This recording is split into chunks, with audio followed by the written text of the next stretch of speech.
On Saturday, negotiators from over 200 nations agreed to a set of rules that would help implement the 2015 Paris Climate Accord. It is a very different political moment, of course, than when countries originally met in Paris. But as William Brangham reports, even though the United States, one of the world's top carbon polluters, has said that it will pull out of the Paris Accord, some believe that important progress was made this weekend.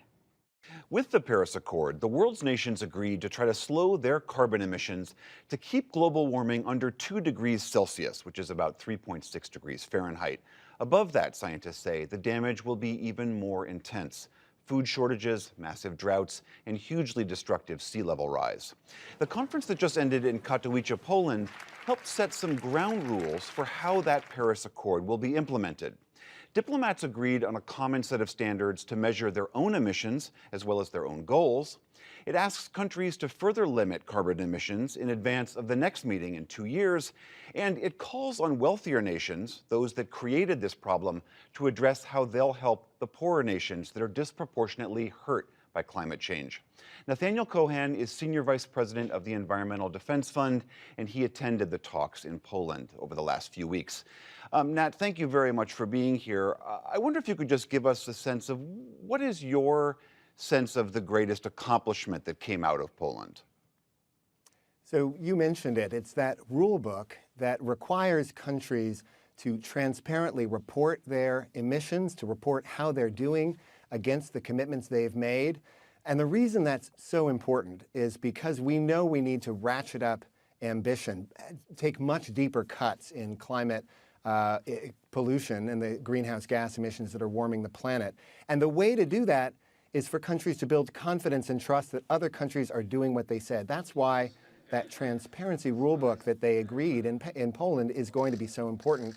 And it strikes a balance between a common standard for everyone, a level playing field for all countries, so that China and India are facing the same basic requirements as the US, as well as flexibility to recognize that not every country has the same capacity and to build in some flexibility for countries that need it.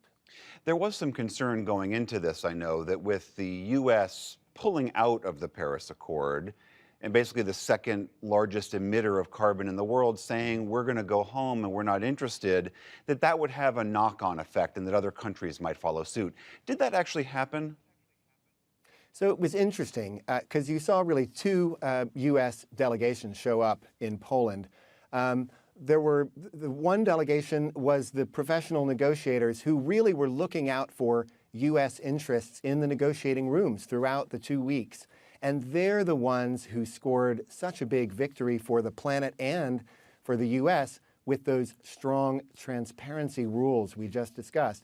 Then there was the White House that showed up and seemed to be mainly interested in pulling stunts. They had a side event on fossil fuels. They allied themselves with Saudi Arabia to make sure that the conference didn't welcome a scientific report on warming. But luckily, the stunts and the sort of sideshows of the White House didn't actually interfere with the substance of the talks. And the talks, I think, yielded much more, including for the U.S., than many of us had thought might be possible. I appreciate that sense of optimism that you have. But as you well know, global carbon emissions reached a record high last year. We've seen over the past year many of the long predicted impacts of climate change with droughts and wildfires and rapidly intensifying storms wreaking havoc on the U.S., not to mention what's happening elsewhere in the world.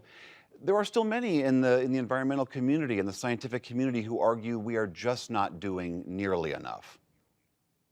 Well, we aren't doing enough. That's absolutely right. And if we doubted the evidence of our own eyes in the hurricanes and the wildfires and the extreme weather, we got a stark reminder when the Intergovernmental Panel on Climate Change, a scientific body with world-renowned experts, found earlier this fall that the planet is warming even faster than we realized, that events are coming sooner than we realized. Climate change used to be something that was going to be far off in the future. Now we're seeing it in our own times. We're going to see it in the lives of our children. And so we do need to really ramp up that urgency. But I guess I see what happened in Poland as an important step towards operationalizing the Paris Agreement, which is one of the tools we're going to need to use if we're going to tackle the challenge and meet that sense of urgency. There is always this gap between when people recognize the severity of the problem and then act accordingly to do this. There are a lot of pressures that push against meaningful action on climate change. Some of them are economic, some of them are social, some of them are political. What gives you a sense of hope that we really will tackle this problem? Well, I think if we're going to tackle this problem well, we need two things. One is that sense of urgency that we just were talking about that I think is increasing with the evidence of our eyes and the reports and so on.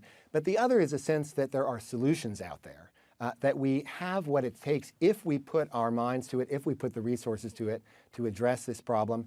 And there I think we're really seeing some bright spots. I'll just give you a couple of examples. If you look at renewable energy like wind and solar, the costs of that energy are plummeting. In some places in the United States, wind and solar are cheaper than existing coal as a means of generating electricity, so cheaper to run than current coal plants. You have a big electric utility in the Mountain West, Xcel Energy, that's agreed to cut its emissions 80% by 2030 and 100% by 2050. If you look internationally, China, even though its emissions are still creeping up, is likely to peak its emissions and start on a downward path in the middle of the next decade, which is 5 years ahead of its own commitment. So there are tailwinds, the economic drivers on renewable power, on renewable energy, clean technology that are blowing in our direction.